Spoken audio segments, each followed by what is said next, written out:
I dobrodošli u novu epizodu Minecraft tutoriala. Danas ću pokažem kako dobiti mod u Minecraft. Znači sve što nam je potrebno je ova aplikacija. Znači kod mod for Minecraft prvu aplikaciju skinete i treba vam block launcher. Možete i pro da kupite, ja sam uzela zato što se ne plaća. Sad vi koji hoćete mod, znači uđete ovdje. Sad ću uzeti neki jedan. Uđete tu, vidite Blast Mod. Tako, sad i napadno koji vi sad modu hoćete. Evo, naprimjer Lucky Block. Eto. Znači kad se skinete import i opet import, izađete. Pardon. Onda uđete u Block Launcher. Uđete u Block Launcher. Ovako.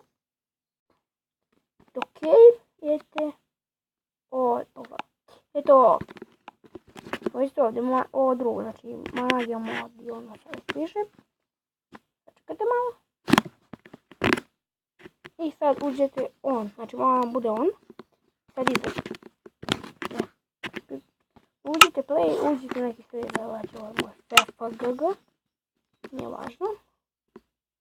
I kucate Lucky on. Ovako. Ja sam pogrešno isla. Oh shit. A nisam dobar.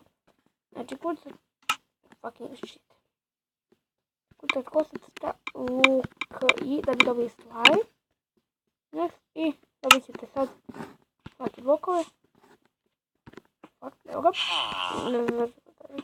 Amo da budemo u onom modu, ali uglavnom dobit ćete Lucky blokove, radit ćete mod. Ne pojmo kakvi su ovo bugovi. Neki bug. Koji ide o... Ha, ovo je iz ovog moda. Fucking moda. Pišem. I to je to. Hvala što ste pogledali video i vidimo se vrlo uskoro. Ćao. A ta fuck sam uradio.